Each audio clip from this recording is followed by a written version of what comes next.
Hello everyone, the chapter begins with Jin-Woo waking up to a call from his sister, reminding him about an interview at her school. Jin-Woo quickly becomes the center of attention during the meeting. The interviewer asks him if he is willing to let his sister become a hunter, given that she could attend any medical university she wants due to her excellent grades. Jin-Woo replies with a firm no, prompting the interviewer to mention there is a problem. The scene then transitions to Jin speaking with one of his sister's classmates, who also wants to become a hunter and is planning to leave school. Jin invites her to join his guild. Meanwhile, an agent from the association arrives at the airport to greet Dong-soo, an S-rank hunter who has come solely to settle a score with Jin-Woo in a dungeon. Jin is later seen arriving at a portal where reporters have gathered. An A-rank tank, Kim Chul, interrupts, urging everyone to hurry. Hunters of various ranks join the raid, entering the dungeon together. Jin-Woo senses a familiar energy, similar to what he felt in the double dungeon. It turns out that the C-rank portal has transformed into a red gate. Jin-Woo quickly warns the reporters to inform the S-rank hunters outside. Meanwhile, inside the portal, the girl asks Jin what's happening, and he explains that they are in a red gate. Unlike regular portals, red gates cut off all communication with the outside world, and the only way to escape is by defeating the boss or finding a dungeon break. He also warns that monsters inside are far stronger than the estimated rank. At that moment, they are attacked by ice elves, who immediately target the two weakest hunters, one of whom is the girl. She asks what these creatures are, and Jin explains that they are ice elves, feared by hunters and nicknamed White Demons. Kim Chul declares himself the leader since he is the strongest, stating that everyone must follow his orders to survive. He insists that hunters ranked C or lower should not accompany him. The girl decides to stay with Jin's group, splitting the team into two. Jin's group heads into the forest, while Kim's group goes in another direction. Kim's group soon encounters ice bears, but Kim proves his strength by easily defeating one on his own. Meanwhile, Jin's group is deep in the freezing forest. Jin pulls winter coats from his inventory to keep everyone warm. The girl questions who Jin really is, and he responds that since he brought her along, he will take responsibility for her. But she cannot ask him any questions. Jin tells the rest of the group not to ask or demand anything of him either. Their conversation is interrupted by the appearance of an ice bear. Outside, an S-rank hunter named Baek declares that the portal is now completely sealed, and even A-rank hunters will be lucky to survive. At the same time, Dong-soo arrives, having come only because he knows Jin-Woo is inside the portal. Dong-soo believes Jin will die in there. However, inside the dungeon, Jin-Woo uses only his physical strength to defeat all the nearby ice bears with a single blow, leaving everyone astonished. Jin remarks that red gates yield much more experience points. Later, while the group is having dinner, they wonder who Jin is and why he left to work out. In reality, Jin was using his shadow soldiers to eliminate the remaining ice bears, including the help of Igris.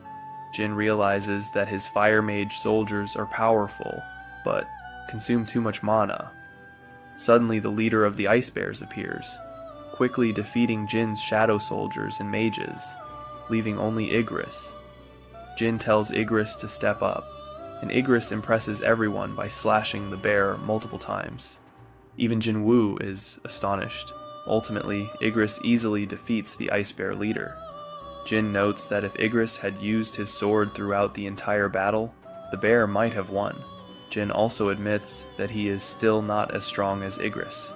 Meanwhile, Kim's group is overrun by ice elves.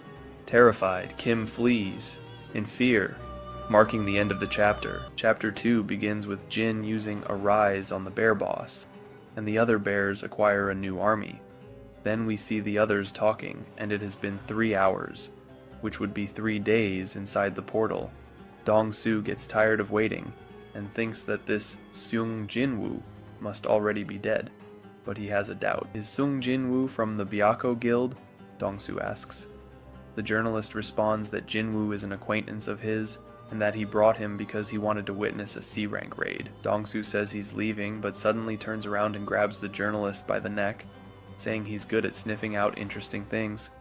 Baek stops him, and Dong-soo lets go of the journalist, who says they need to stop or else there will be an S-rank fight. They exchange blows, and then we see Kim, who notices what the E-rank team did. He wonders how they managed to pull it off and thinks maybe it was the White Demons, the elves. Then he leaves. The scene shifts to the S ranks, and we see the assistant stopping them saying, "Well, good thing you held back. Otherwise, you might have broken your arms." He also tells Dong-soo that he ran an evaluation on Jin, confirming that he's E rank, and says Jin's brother died fighting monsters. Dong-soo leaves, and we see Kim finding the others. Kim wonders how they survived, and he's furious. Kim accuses them of taking everything and believes it was the B-rank woman who knew everything from the start, which is why she sided with the weak. Just as Kim is about to attack, Jin punches him, sending him flying several meters away. Jin notices that the elves have also arrived, following Kim. Jin talks to the leader of the elves, and without realizing it, they are speaking in another language. Jin thinks this must be the work of the system. The leader tells Jin that one of them informed him there was someone strong among the group, and he wanted to face him, but before the elf leader finishes speaking, Jin swiftly cuts off his head. Jin faces the leader, who says defeating him won't be easy. The leader then asks Jin why he is among humans if he isn't one. Jin replies, "What?" The leader says, "It seems even you don't know what you are." The leader offers a deal. If Jin hands over the humans behind him, they won't touch him. Jin asks, "What are you, and why are you fighting humans?" But before the elf leader can answer, he glitches, and Jin notices, wondering what that was. Jin rejects the proposal to hand over his friends. The elf leader says Jin is outnumbered. Jin responds, "Who, me?" and summons his shadow army. Everyone is stunned, wondering what is happening. A war breaks out between the elves and the shadow soldiers. Jin's friends try to escape, but elven archers aim at them. Just as they fire, Jin intercepts the arrows and takes down the archers in 1 second. Jin admits that the elf leader is stronger than he is, and they fight. The battle is evenly matched, with continuous attacks and dodges. The elf leader lands the first blow, knocking Jin back. But Jin's shadow mages launch a massive fireball, hitting the elf leader. Kim Chol wakes up and moves to attack Jin, as does the elf leader. Jin creates a snow curtain from which a giant shadow soldier emerges. Jin had anticipated Kim's attack, so he moves first and Igris defeats Kim. Jin uses Arise on Kim, creating a new shadow soldier capable of facing the elf leader alone. Jin names the new soldier Iron. The elf leader battles Iron but can't overpower him.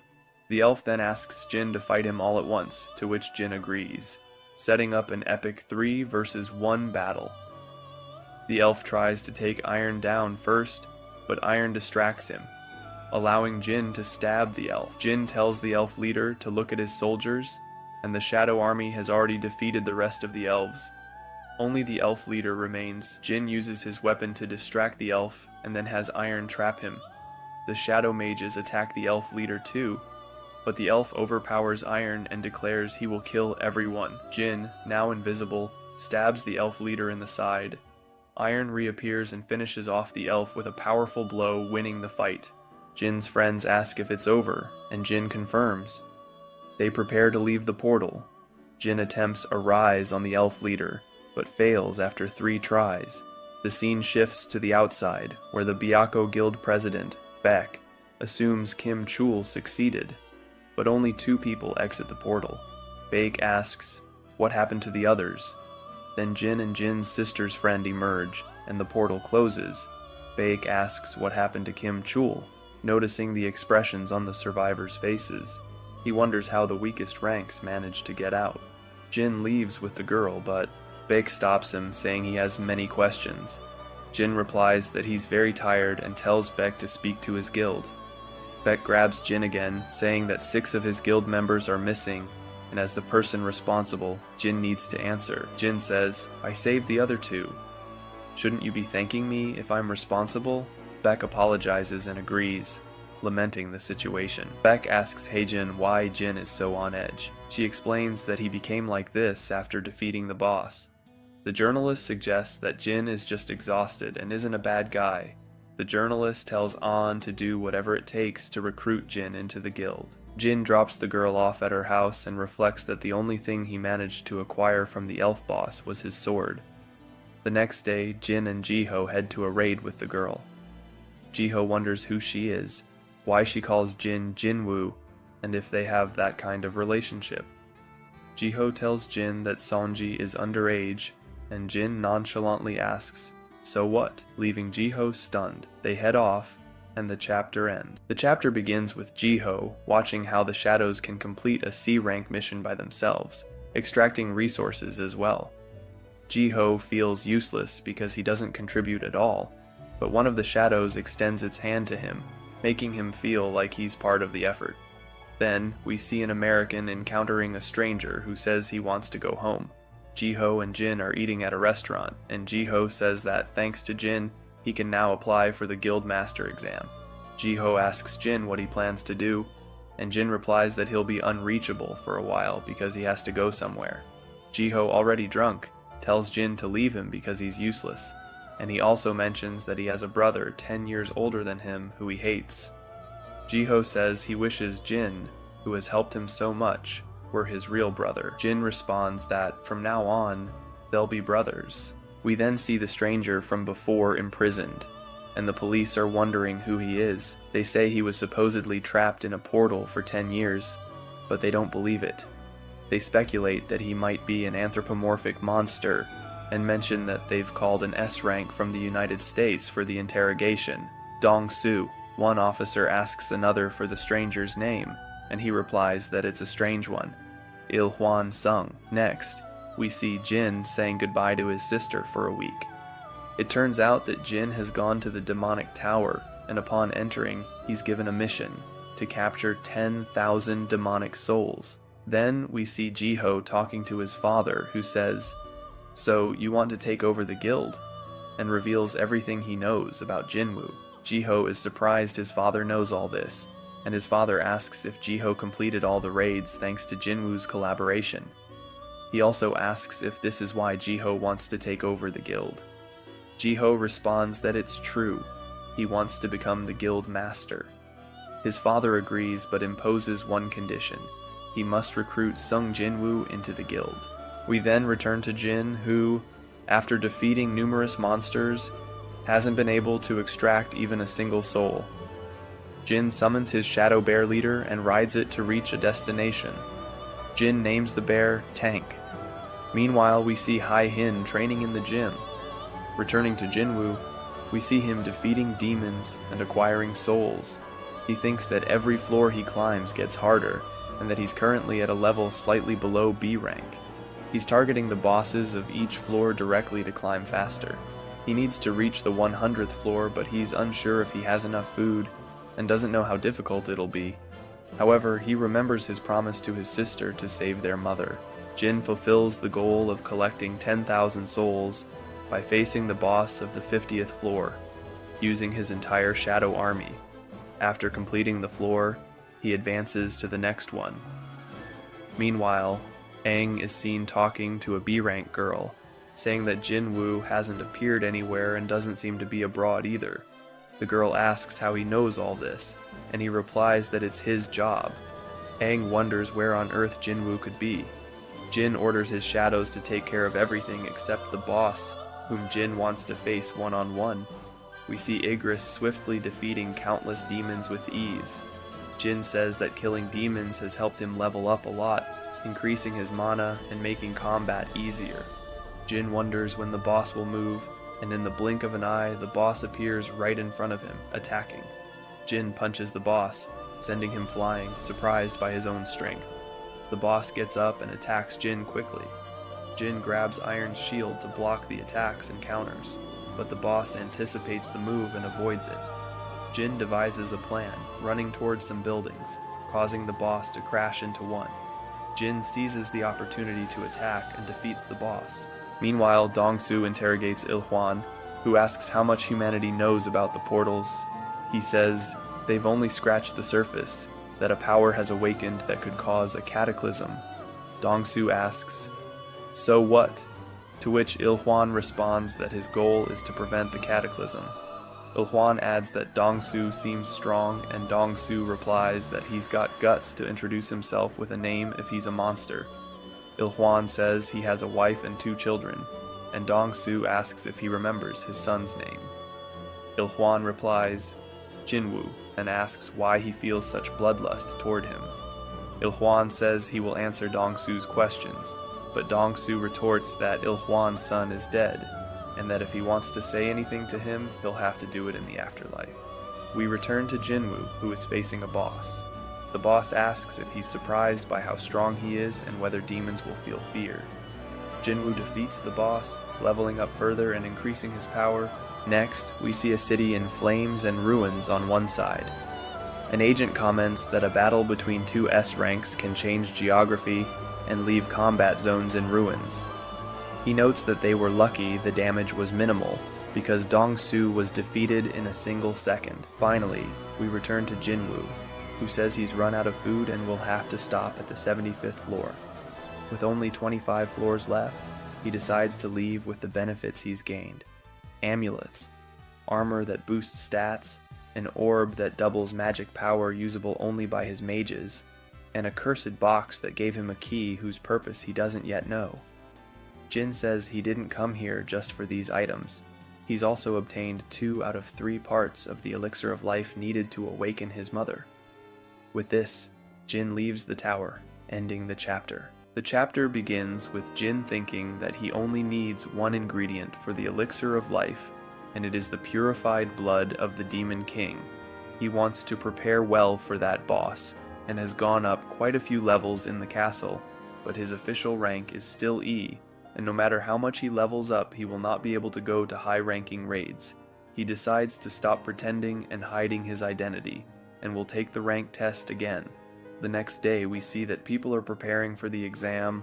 An investigator is present to see who to recruit for Baek's guild, and tells him that Sung Jin-Woo has finally gone to take the test. Baek quickly decides to attend the place, and it's Jin's turn to take the test. The agent asks his name, and Jin tells her that he is Sung Jin-Woo, and also asks if it is a revaluation. Jin answers yes. The girl tells him that the way to measure his rank will be the same. Put your hand on the black crystal. He does it, and the result is an error. The girl tells Jin to do it again, and it keeps giving an error. The boss comes to the room and asks what's going on. The girl tells him that something strange is happening, since it doesn't calculate no matter how much he repeats it. The boss says that it can't be, and he tries it himself. And it gives an error. The boss gets nervous. The girl asks him what's going on. The boss says that it's not that the machine is damaged, it's that the calculation is not possible. His amount of magic power exceeds the limit of the meter. The girl then says, to which the boss answers that yes, Sung Jin-Woo is the 10th in the country to be of rank S. Then we see Jinchul talking to Choi, and they see that there is a bustle, and Jinchul says that it must be some awakened one, who had his magic power calculated, and he leaves to see who it is. Choi stops him, and tells him that he will also go because he is interested in knowing. Then we see that everyone is shocked because the meters cannot calculate Jin-Woo's power, and everyone. They look away because Choi the S rank and Jinchul arrived. Jin sees them and is surprised to see the best user of fire magic, the one they call the ultimate weapon, and says that his nickname as the weakest weapon was based on Choi's.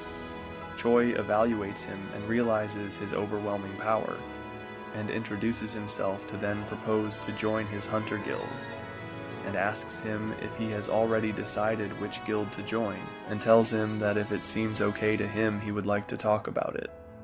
But Jin ignores him, and tells him that he has things to do.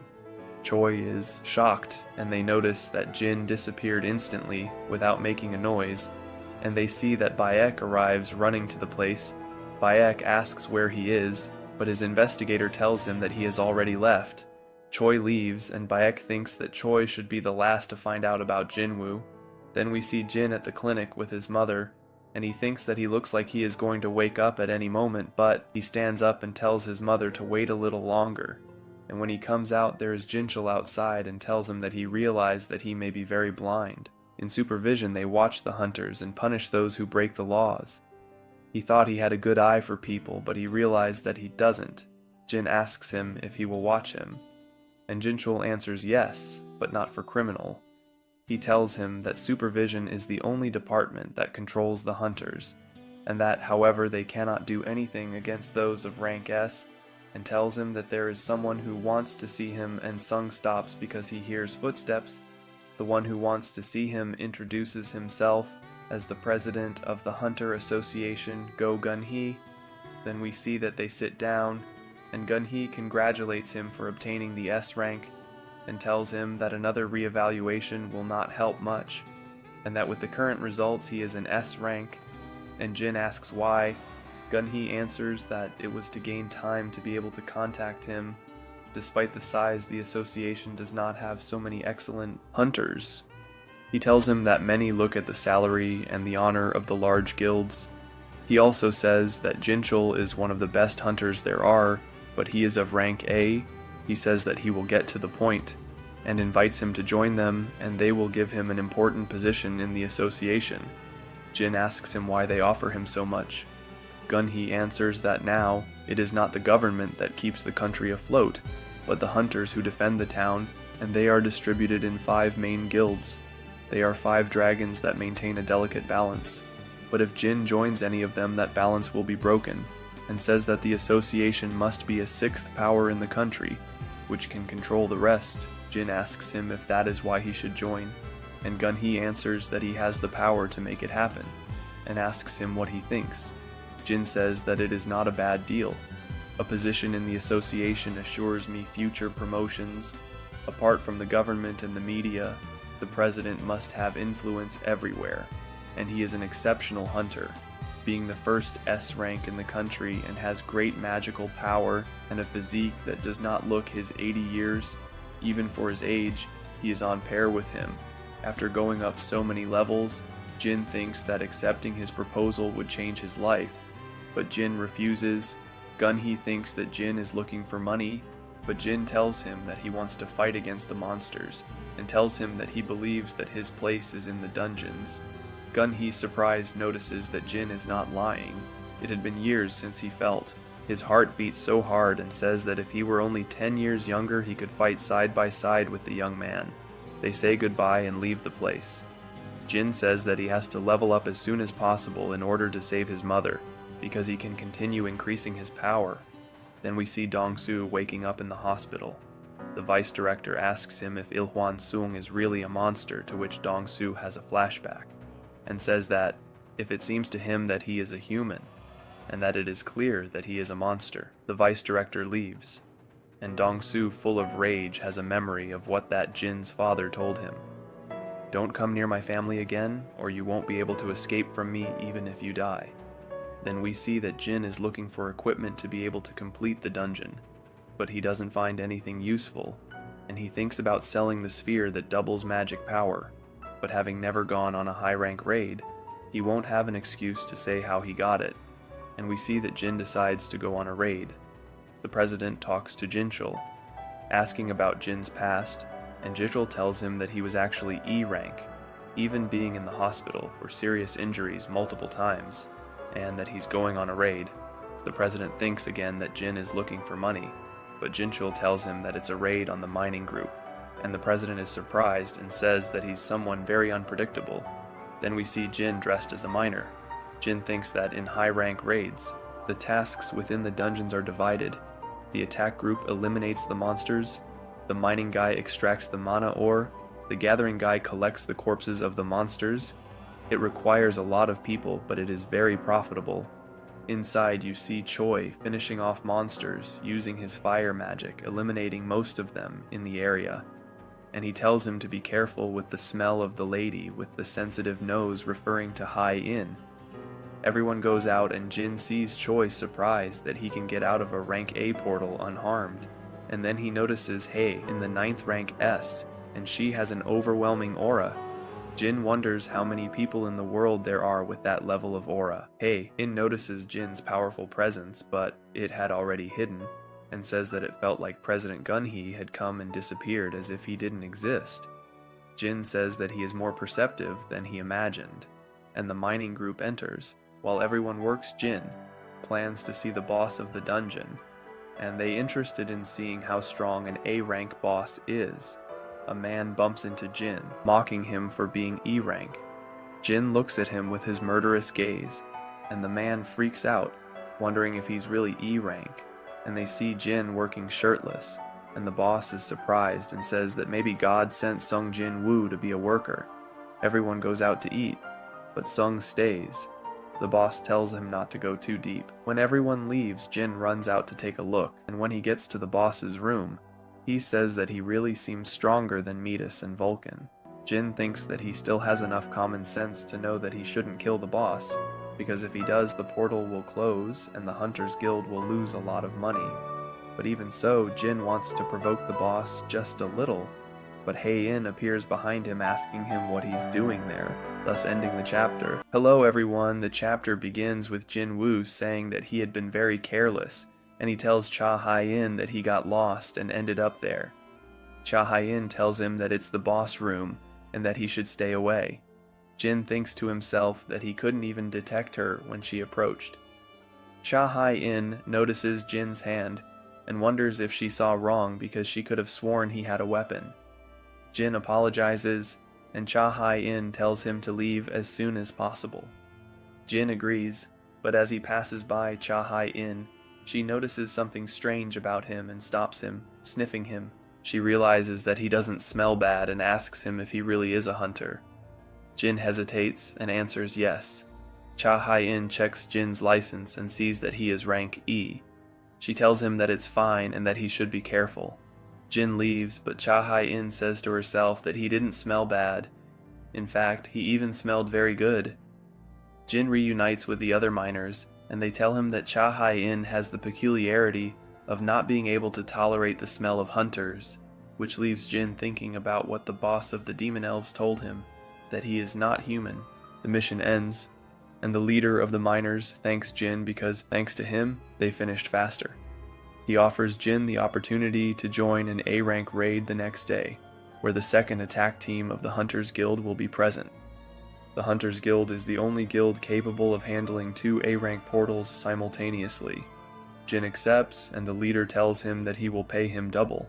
Later we see Cha Hai-in requesting an investigation into Jin, but the person responding says that Choi also asked for an investigation into Jin. However, he tells her that the information is not public, and that it's the first time they've covered up a hunter who isn't at the top. This leaves Cha Hai-in doubtful about what's going on with Master Choi and the association. She also says that she has met many hunters, and the only one who smelled good was Jin. Next, we see Jin arriving at the mission he accepted. Everyone is happy to see him, and Jin feels nostalgic. Inside, Jin works hard, and then they rest.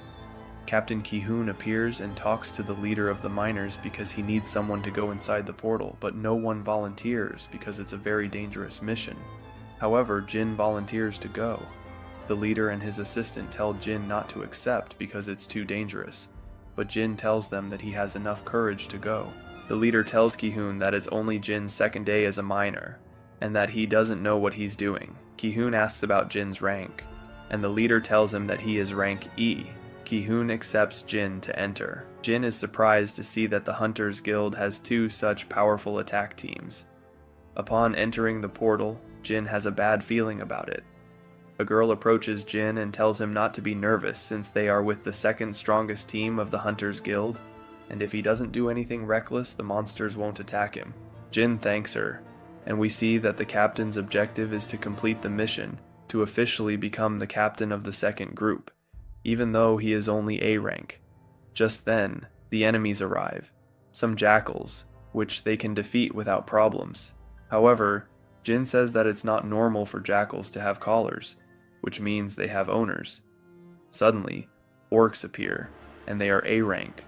One of them attacks, and Ki-hoon barely manages to deflect the attack. They try to attack the rear, but the mages keep them at bay. They realize that the orcs are immune to magic, and the orcs beat up each of the hunters. The B-rank hunters are being destroyed. The healer heals one, but right behind her, an orc appears, who is being strangled by Jin's ability, as Jin is invisible. Jin helps the hunters without them noticing, weakening the orcs so that the hunters can finally defeat them one by one. They manage to defeat the orcs. The healer tells Ki-hoon that something strange happened. Ki-hoon says that the orcs became clumsy out of nowhere. The mage says that it doesn't matter what happened. Winning is winning. She looks at Jin and thinks that if he really believes the mages on the team didn't notice he used stealth, but it saved them, so she decides to turn a blind eye.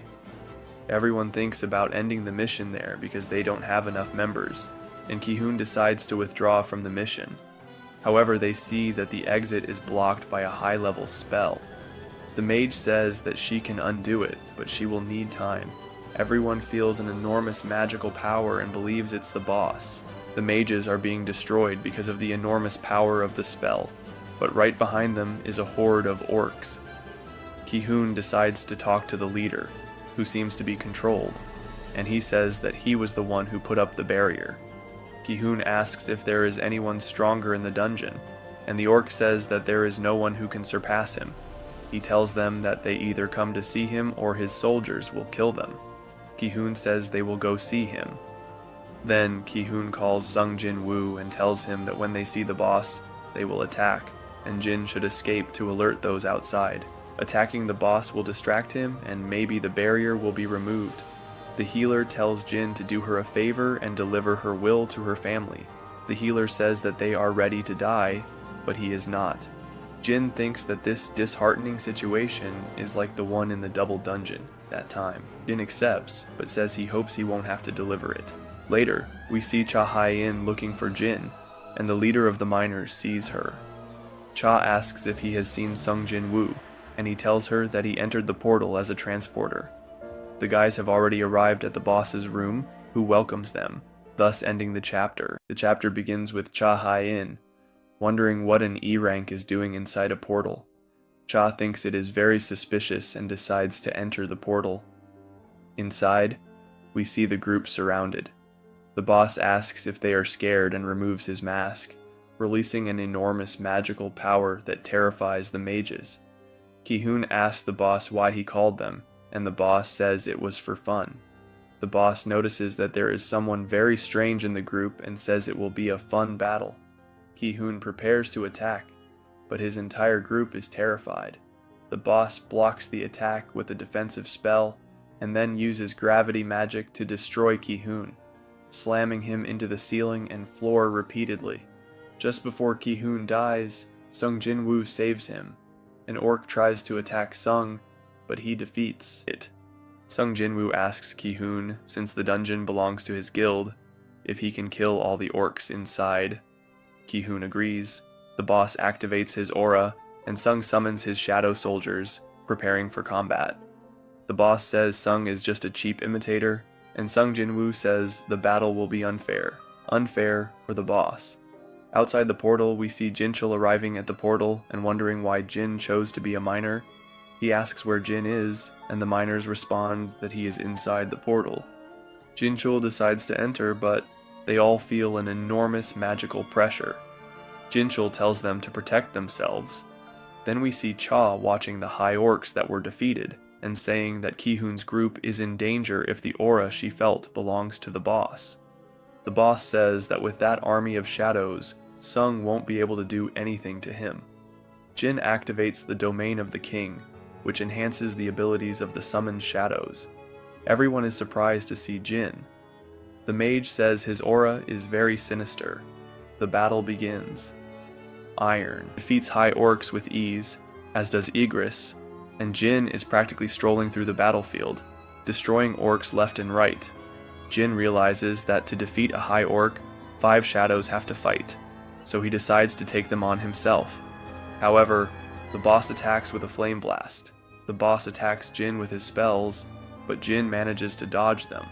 The boss decides to destroy the shadows repeatedly to drain Jin's mana. The group escapes the area. Jin sees his mana depleting non-stop. Sung drinks a potion that revitalizes his stats and gives him enhancements, causing more high orcs to appear.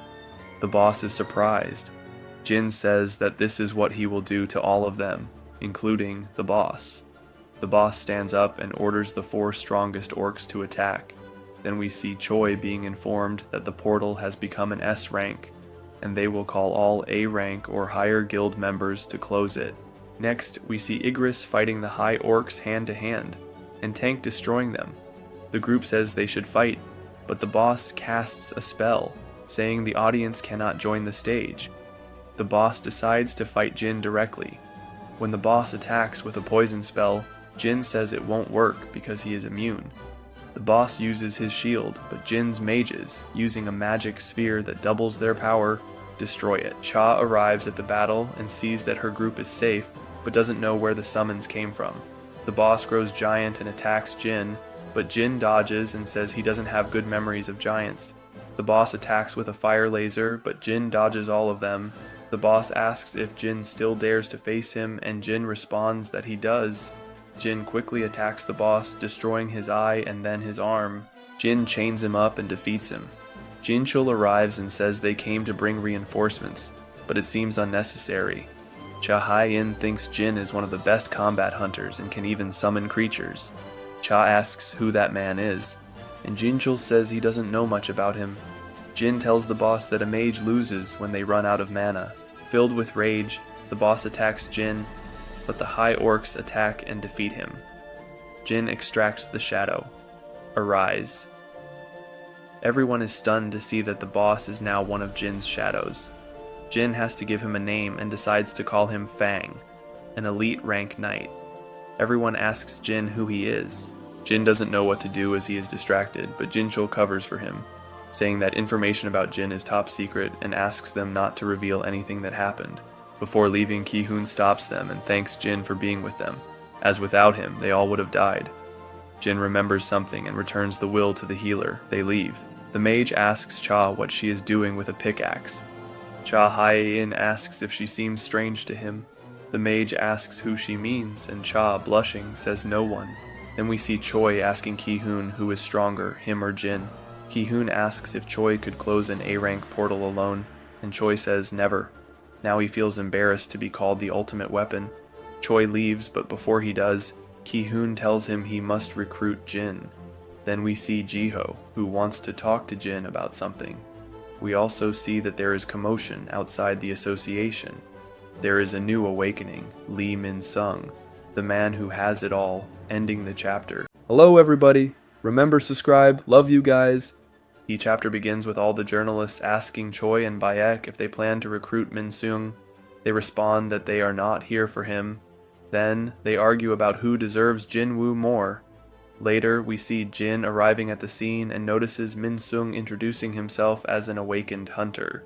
His plan is to be a hunter for 2 years and then return to the entertainment world.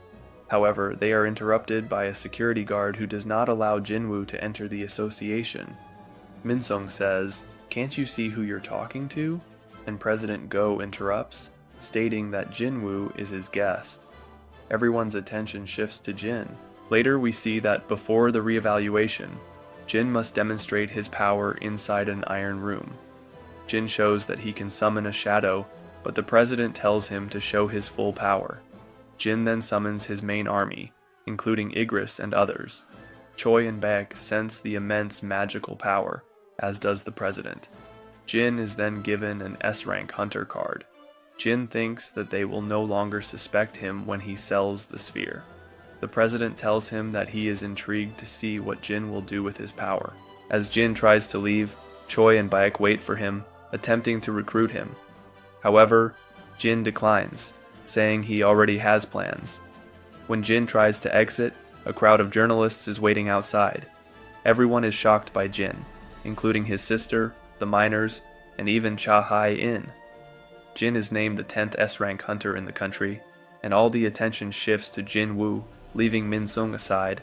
Later, we see Jiho talking to his father, telling him that he couldn't convince Jin-Woo but has to accompany him. His father says that what Ji-ho is asking for is selfish, and that he hasn't achieved anything. Despite this, Ji-ho says he will leave and abandon the project. His father lets him go. Then we see Jin-Woo trying to leave the place. Baek tells him that it would be best to go with him, but Jin says it's unnecessary and disappears at high speed. Choi remarks that for a mage, Jin has an overwhelmingly strong physique. Baek is shocked that he couldn't even see the moment Jin moved. Jin goes shopping to equip himself, but the items are too expensive. The seller tells Jin that if he can break the crystal, he can take it for free. Jin prepares to do so, but the seller says it was a joke and realizes that Jin cracked the crystal without even touching it. Later, we see Jin trying to sell his dagger, and it is worth much more than in the system's store. Jin decides to leave. At home, Gina can't even go out due to the press, which seems to have been driven away by the association. Jin tells her that he will have to go on another job for a week with Ji-ho. His sister is fine with it. Everyone goes to sleep, but Jin, worried about the press, decides to leave his sister under the protection of the High Orc guards and sends some shadows to patrol the city. Later, we see Ji-ho dropping Jin off at the building where the demon castle is located. Jin, with his new equipment, enters. Then we see Ji-ho's father feeling dizzy and fainting. In the tower, Jin faces a giant demon alongside Fang, who has the sphere that doubles power. Fang uses his fire magic and disintegrates the giant demon. Later, we see Ji-ho's father in the hospital, suffering from somnifference. He feels sleepy until he can no longer wake up, a condition caused by constant exposure to magic with low resistance. Finally, we see Jin inside the castle, having difficulty passing the 80th floor, because there are very strong enemies targeting the weaker shadows. Jin decides to spy on his weaker shadow group and sees that the enemy group easily eliminates them. Jin drops his stealth and fights them, destroying them with a few blows, thus ending the chapter. The chapter begins with a girl apologizing because she got lost with Sung Jin-Woo, and for what she did. Jin tells her that she apologizes only after he killed her shadows and she killed his companions. She says that it is the mission of a knight to protect her master, but Sung decides to leave. The girl takes the opportunity to attack him, but Tusk protects him. She apologizes again, and Sung asks her if she has the key to proceed to the next floor. The girl says she can give it to him if he spares her life. She also says that she knows where all the other keys are to climb up to the 100th floor. Sung intimidates her and asks if he can trust her. Scared, she replies yes. Sung tells her that he will spare her life until he gets the keys. Then we see the flying spider killing people. The girl introduces herself as Asul. Sung asks her what voice she hears in her head. The girl says she has to protect this place. Sung asks her where she comes from, and she says she is from the Demon Kingdom. Sung asks her what she was doing in the Demon Kingdom, and the girl seems to glitch and says there was a war. The girl faints. Later, we see the Hunter Association discussing the incidents of the spider that arrived on a nearby island and killed many hunters. President Go tells Jinchul to ask Japan for help since the fourth invasion to eradicate Jeju Island is about to begin. Then we see Sung Jin-Woo taking the girl to the castle where they will give him the key. Upon arriving, Essel's father asks how she can go with a man who has so many demons watching him. Jin realizes that the man is very perceptive. Jin tells him that he only came for the key and not to harm them. The man gives him the key, which is written. The man tells Sung to leave, but Sung says he still wants something more, to take Essil as a guide. Sung promises to keep her safe, and the man agrees. Jin is already on the 90th floor and notices that Igris and Tank have leveled up. The girl asks Jin why he spared her life.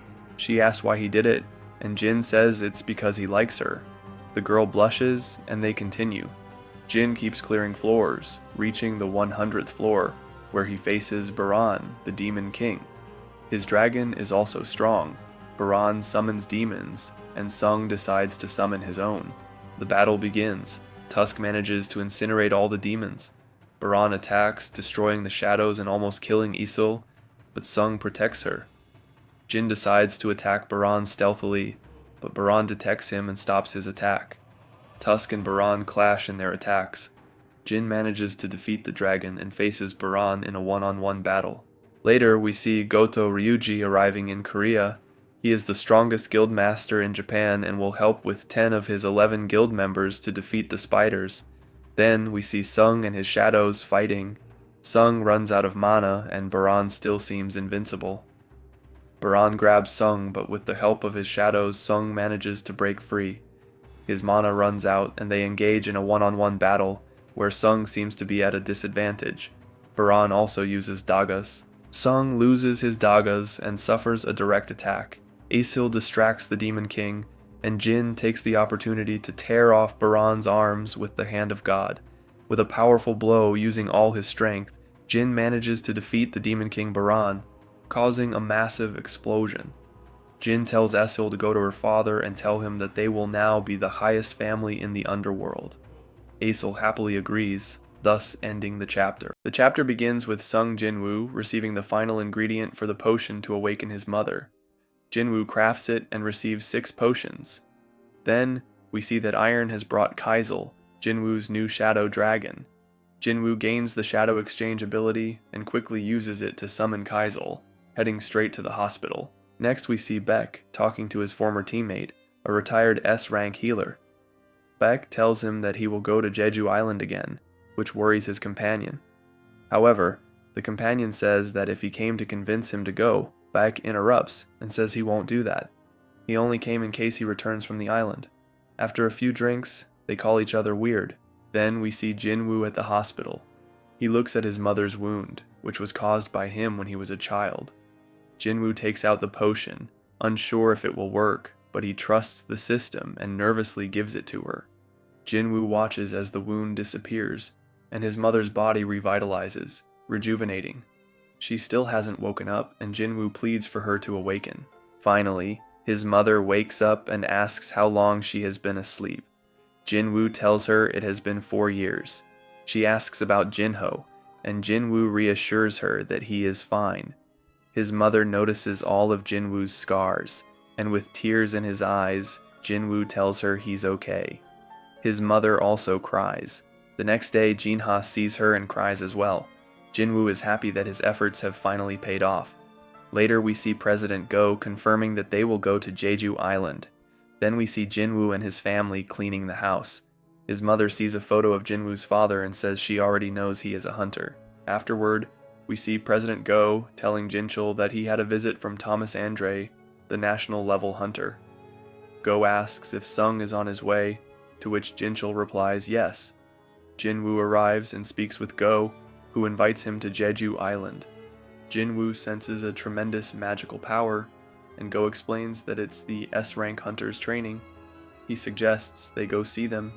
It's Baek training with Ma, who defeats him. Jin-Woo thinks Beck is losing easily, but Choi arrives and says that if Beck used his full power, Ma wouldn't stand a chance. At that moment, the S-rank hunters from Japan arrive, along with their master, Goto Ryuji. Goto looks at Jin-Woo and says he looks like a very capable assassin.